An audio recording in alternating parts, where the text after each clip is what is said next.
Okay, so you did last week's assignment, right? Remember last week's assignment?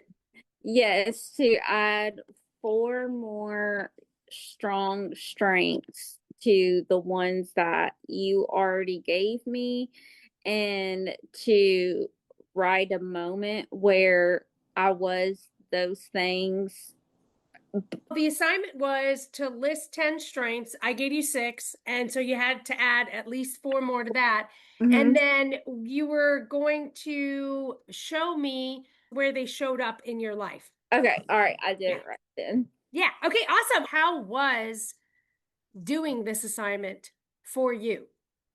Um, I did have trouble thinking of additional four things, and then I thought of four traits.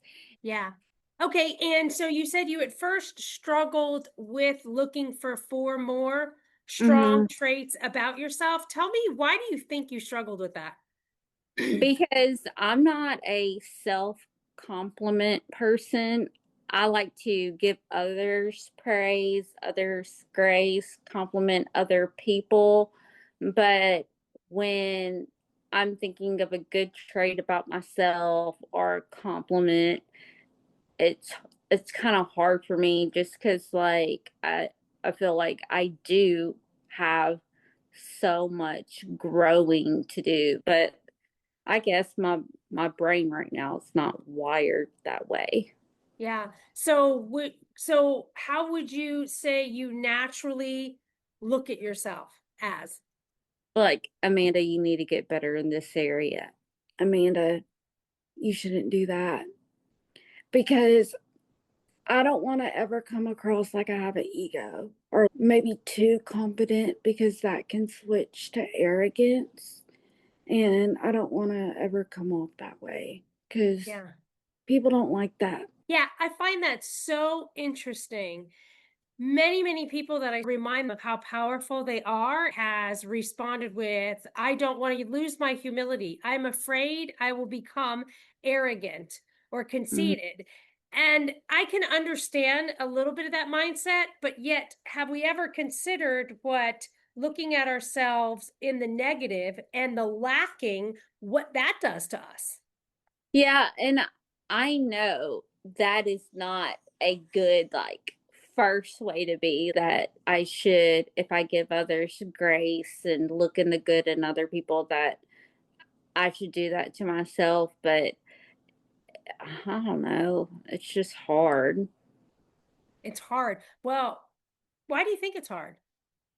Um I think it's hard, not to bring him up again, but my dad, he he always boosts himself up and how he's so great and stuff, but he does so with not telling full truths and saying things, bragging. That's how it comes across. And I don't ever want to be put in his category because I've heard people call my dad a sociopath, a narcissist. I mean, a bunch of things that are just not good. And I don't mind being compared to my mom. I don't ever want to be compared to my dad. Yeah.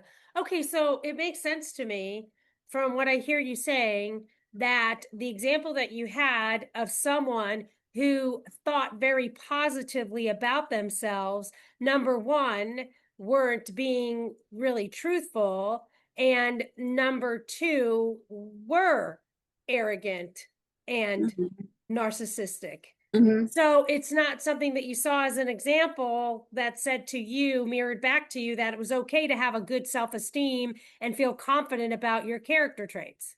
Right. So it's easier for you to look in the mirror at what's quote unquote wrong with you in order to fix that than it would be to love yourself and have a good image of who you are because it might look like that. Right. Whereas the other, at least it'll keep you humble. Yeah. Okay, how interesting. Thank you for sharing. Well, let me ask you this. How has looking at yourself with the mindset of what needs to be improved all the time instead of what's great about you. Tell me how that's served you. Um, I think it has served me one way by keeping me humble. Sometimes I need it just to make sure like I'm on the right path, that I'm not doing things wrong, that I'm not being an annoyance. But I know that can also be annoying, needing that assurance. But like, I'm I'm just an overthinker, and my anxiety doesn't serve me. Great Um, awareness. Okay, so now you're saying that it has served you to have this negative kind of mindset about yourself, to look for the bad first, and keeping you humble, and also getting you the continuous reassurance that in your yeah, relationship. Okay, so let me ask you, how do you think it's not serving you? I do think sometimes I'm too hard on myself. And I do think sometimes when I'm overthinking, it really doesn't serve my epilepsy, because epilepsy is provoked by stress.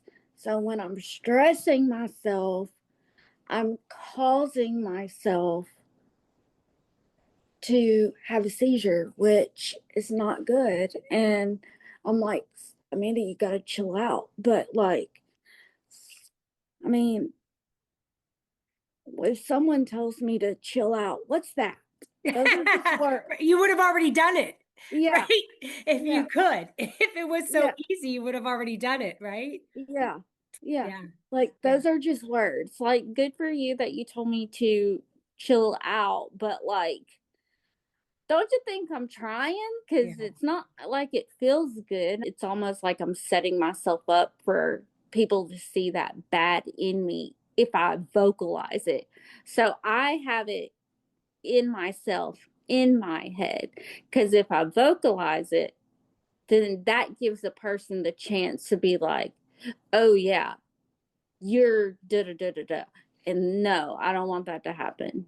Yeah. So I can see just from what you're sharing how chaotic your mind must get Mm-hmm. with all of these thoughts, and especially if they're staying in there, Mm-hmm. and you're battling with yourself and your self-esteem. Like you're having a boxing match with yourself, just Mm-hmm. looking at your traits and judging them, and then how they act out in the world and how you need to improve, and it's like boom boom boom boom boom boom boom.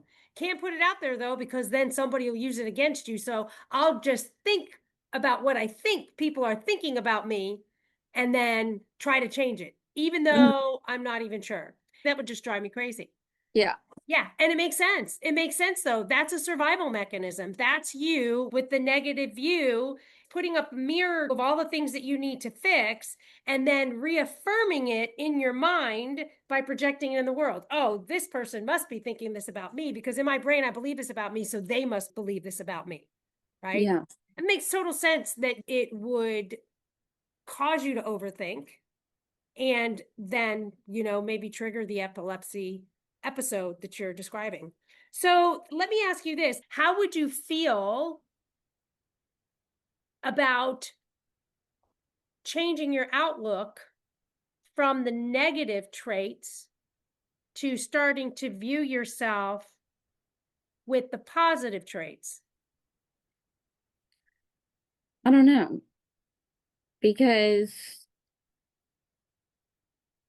some of the positive traits that you came up with, I struggled to think of a moment when that was the case. So it would be almost like a total shift in my life, because I'm like, okay, well, I didn't think that about myself, but someone's saying it. So you have to think of a moment when you were like that because someone's seeing it. Were you And able to find it? yeah, yeah. I struggled with it. It was hard. Like, Yeah. I had to do some digging. I had to bring the shovel out. Right. Well, it makes sense that it would be difficult. And like I told you when I signed this to you last week, for the 6 characteristic traits that I shared with you that I see in you, in any one of those where you struggle to find it in yourself, that I'd be happy to show you where I've seen it. And I may do some of that while we go through this exercise. Now, you had said that because of the example of your father, of someone who has a positive view of themselves, you've been hesitant to look at yourself with the same lens of positivity. You don't have to say yes or no, but are you willing to consider letting go of that belief that if you start viewing yourself in a positive way, that you're going to be like your dad? I don't want to be anything like him. So if I'm viewing myself in a positive way, then I'm not like my dad. If I'm viewing myself in a positive way and thinking that now I'm like my dad, that's not growth for me. When I asked you the question, what keeps you from looking at yourself in a positive way, you told me, well, my dad, he looks at himself in a positive way, and then he presents himself this way, and that's not the whole truth. And he's considered a narcissist and an arrogant person. Well, would you be able to trust yourself to view yourself in a positive way without that belief system?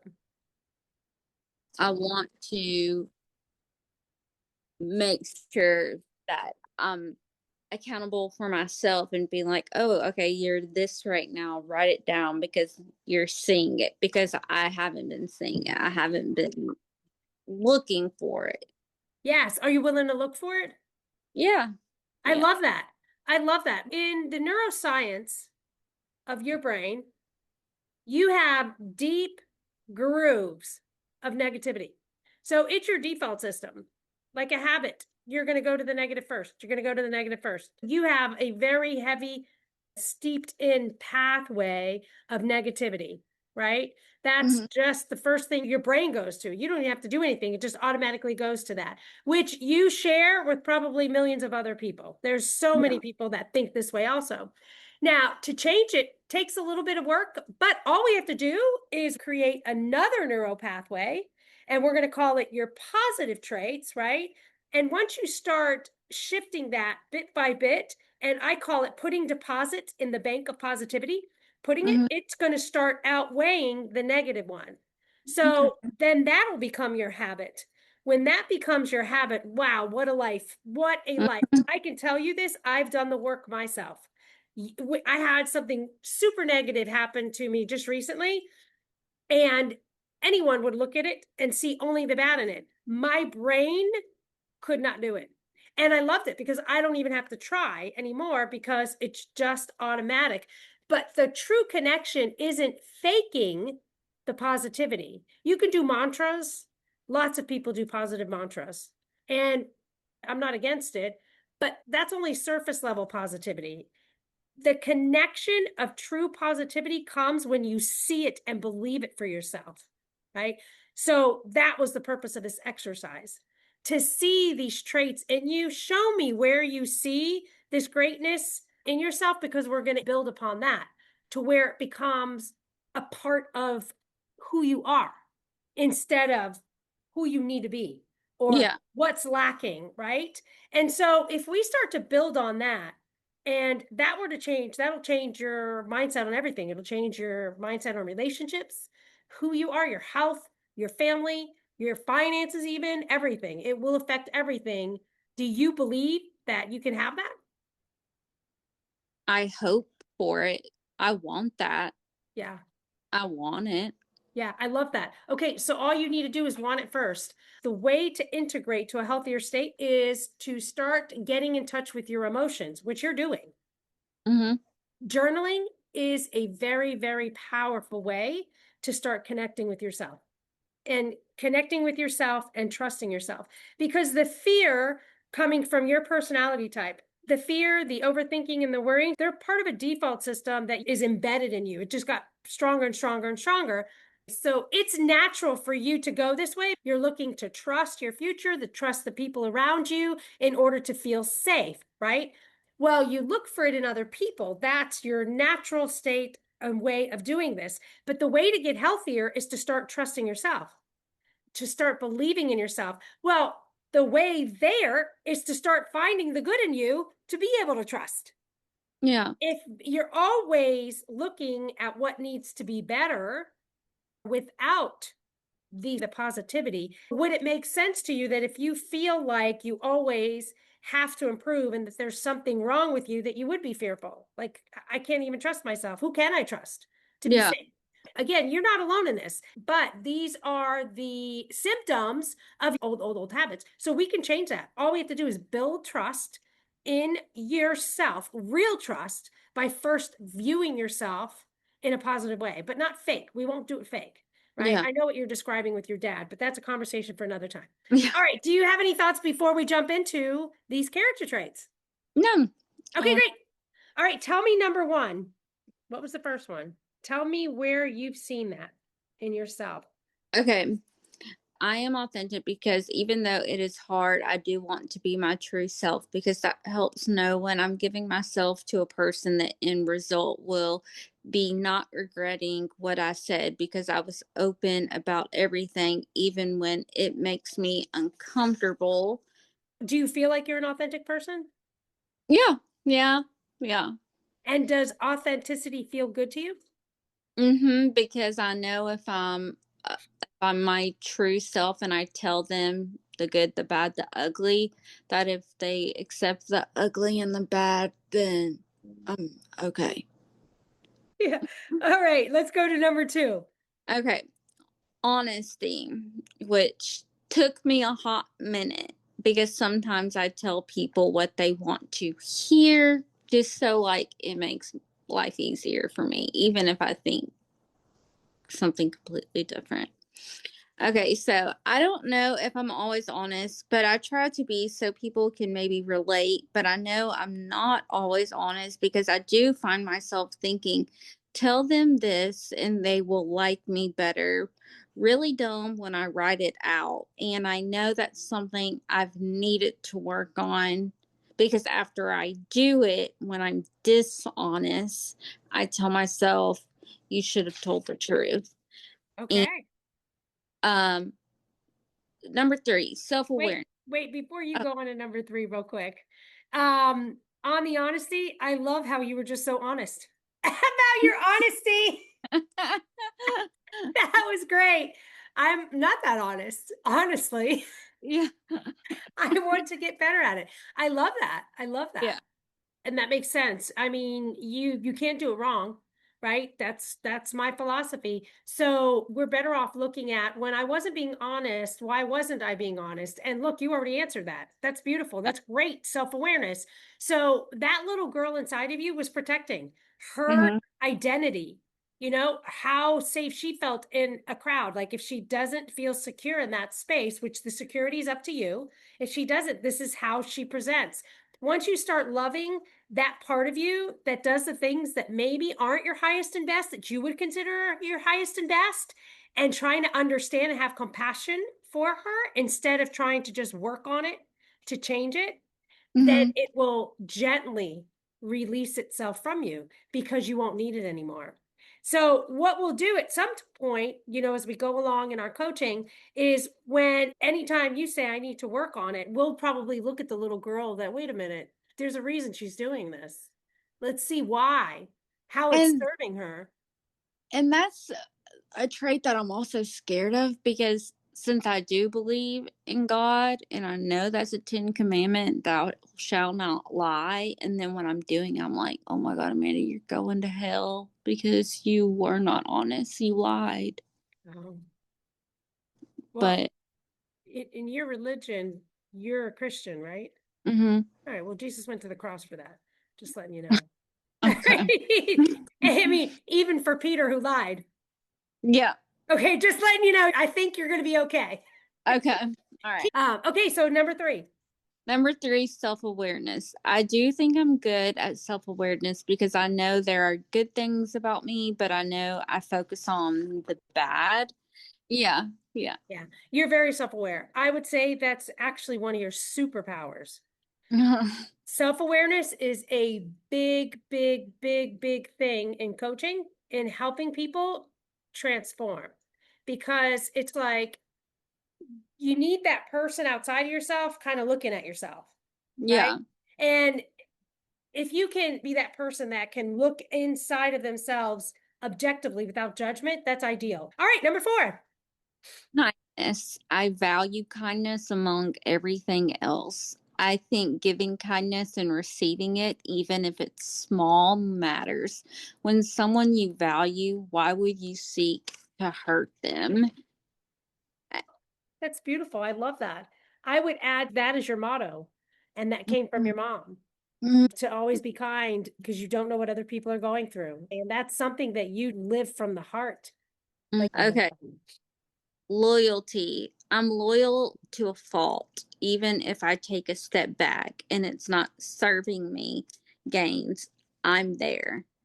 So I'm loyal sometimes, even to people that do not match that energy. yeah, that's beautiful. Loyalty is not something that's so common. So as we get healthier inside, these character traits become healthier also. They become our best version. Can you see that? Yeah, that also makes me feel better because I want to do it right. Yeah, you're doing it right. You can't do it wrong. I'll keep showing you. I'll keep showing you that. A lot of people don't believe it until you experience it. It's truly, truly changing your human conditioned belief that you're not perfect and that you're lacking and that there's a right and wrong way to do it. It's just a human conditioned belief. It's not hard for me to prove it to people. Every time somebody tells me they've done something wrong or there's something wrong, I could show you how it's not wrong. Let me show Yeah, you the right. and I think that's also ingrained in me ever since I was a kid. Like, when you get in trouble, you're like told there's a right way and there's a wrong way, Yeah. So that's like a conversation that just gets ingrained in you from a child in most cases. Yeah, human conditioning. I was Yeah. I was raised that way as well. I was totally raised that way. And now I know different in Yeah. understanding human behavior and the science of it. But getting people on board with that, that's a different Huh. idea because they're so used to one belief system. So it's hard for them to understand that there could be another way. And I can prove that, but again, that'll be another conversation for another day for sure. All right, number six. Okay, commitment. I am a committed person. I will not walk away. You will not lose me. I am there. And I wrote my example committed. It was short. I feel loyalty and commitment go hand in hand. That's what I wrote for that. Yeah, that's good. Hmm. Yeah, I would say that's you also for sure. All right, number seven. Okay, and these were the ones that I had to think of. Yeah. 7, 10. Okay, mothering. I know Adam's children aren't biologically mine, but they are mine. And I try my best to give those kids the experience I had mothering because they weren't getting that. So I want to add something to that while we're talking about it. The feminine energy, just like the masculine energy, it's incredibly powerful. We bring vulnerability, we bring fun, we bring empathy, we bring compassion, we bring beauty. There's so much we bring into this world. It needs Yep. that love. Okay, number eight.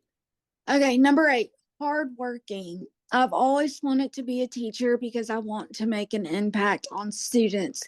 And for them to know someone loves you, that's why I do certain things in my room.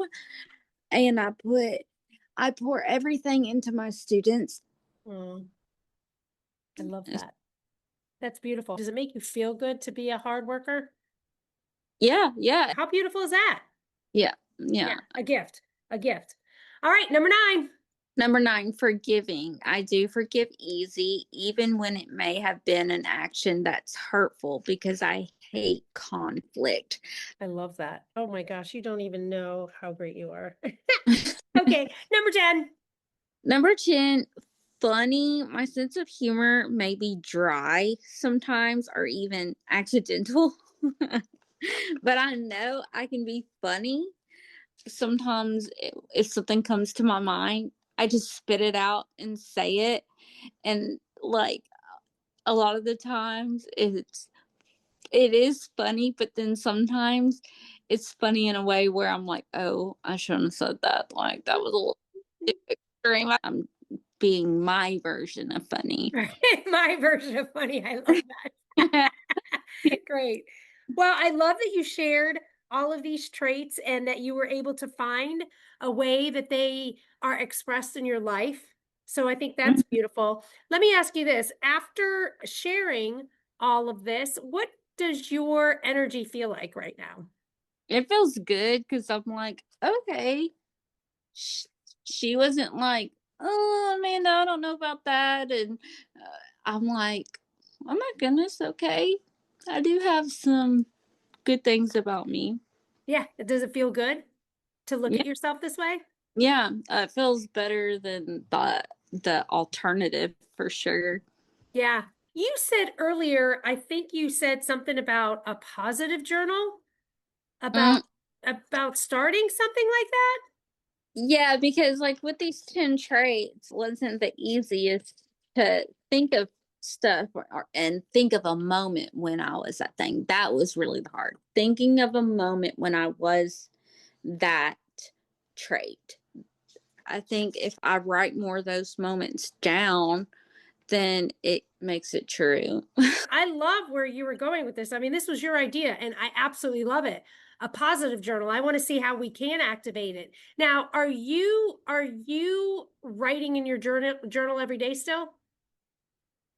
Uh, no, because I decided what I wanted to do since I'm working with you. And I love the fact that you give me assignments because, I guess it's the teacher still ingrained and student in me. I'm like, okay, I love homework. And so I'm like, okay, write in your journal, of course, what I was just talking about. But I like writing in this when I have an assignment because it makes me do the job. It makes me hold myself accountable because I'm doing it. I love that. I love that. I mean, you're just going to keep getting stronger and stronger and healthier and healthier. Amanda, I am seeing some really, really strong characteristic traits that you just need to start seeing. I do not say this to every client. Know this. I don't BS, right? And you've got some really core traits in you that are very, very strong that are going to serve you very well to where you want to go in your emotional state. I see it clearly. And part of that is that you do take the homework seriously. You are taking the questions introspectively, looking at them, not just to get them done, Yeah. but to really consider them. And that's where the transformation happens. It doesn't come from behavior changes, it comes from awareness and looking at yourself, being Mhm. honest with yourself, which you have. And facing that, I would love for you to get in the habit of journaling every day. It could be 5 minutes. I'd love for you to write one positive trait that stood out today in you. I think that's going to help us get in the habit of awareness of your strengths, right? If you see something that you saw about yourself that you loved, I'd love for you to do it. Do you prefer journaling in the morning or evening? Evening because it's like the concluding paragraph to my day. I Okay, can. I think nighttime is very powerful because it's a great way to release energy, Mhm. release thoughts, release any like negativity that might be there, confusion, doubt, anything that's there, and also to just like let that go, and then also bring you to a place of peace with yourself for the day so that you can rest. I mean, I am a big advocate of journaling in the evening. It should be an easy assignment, to start looking for one positive character trait that you saw in yourself today. I'd also love for you to write something you're thankful for in the day. And when you journal, if those are the only two questions you answer, then that's fine. We don't want to make this too big of an assignment, because this is actually going to be something that I'd love for you to keep on a regular basis, along with any assignments I give to you. I want this What- to be constant. Now for the next thing that I want to, well, I want to say something to you, and then I'll give you another assignment or a thought for next week's session. Okay. Is you notice that your energy is a little bit better after we talked about your positive traits. Mm-hmm. That's a real energy. When you start viewing yourself with that positivity, that love, that acceptance, you start giving yourself that acceptance and unconditional love, you are the power to raise your own energy. Right. You are it. You won't need it from the world. See, we just had this one-on-one, and it was all about you and all about your characteristic traits, right? And if you start to have that ownership of your own beauty with yourself, then you will be able to raise your vibration when negative things come along, not with a false sense of security or with arrogance, but with acceptance. Yeah. That's going to be brought in a little bit later, but first we need to build this positivity, right? We need to build this positivity, and then we're going to balance the positivity with the part that you feel is negative, and the segue in between is going to be acceptance, unconditional love, compassion. Yeah. These are things that we give to this part of it, but we can't give what we don't totally have yet. Right. First, you have to know that you're a rock star. You don't have to believe it, you have to know it. There's a Mhm. difference. Believe is in something outside of yourself that you're hoping exists. Knowing is, I know who I am. And Right. you can get to know who you are, and it won't be that long. It won't be that long. Okay, now for next week. As a Christmas gift to yourself, name one feeling you would like to experience all of next year. That's your intention for next year and a new year thing. What do you want to feel? I'm going to show you the power of setting an intention for a feeling, right? Not a thing, a feeling. One year, I wanted to feel love. I wanted to feel love all year. Another year, I wanted to feel playful. Another year, it was still on love. It was unconditional love. That's a different kind of love. Shoot, that was so hard, sister. That was a tough year. But it was good. It was good, and it was what I wanted. But anyways, we'll have fun with that. Do you like that assignment? Yes. Okay, awesome. Do you have any thoughts or questions or anything you want to share before we go? No, I know I can do, I know I can do it. I want to do the work. Oh, you're already doing it. I love it. Awesome. Yeah. All right. Have a great week, Amanda. Thank you for sharing you with me. Thank you. You have All a good right. week too. Thanks. All right. Bye.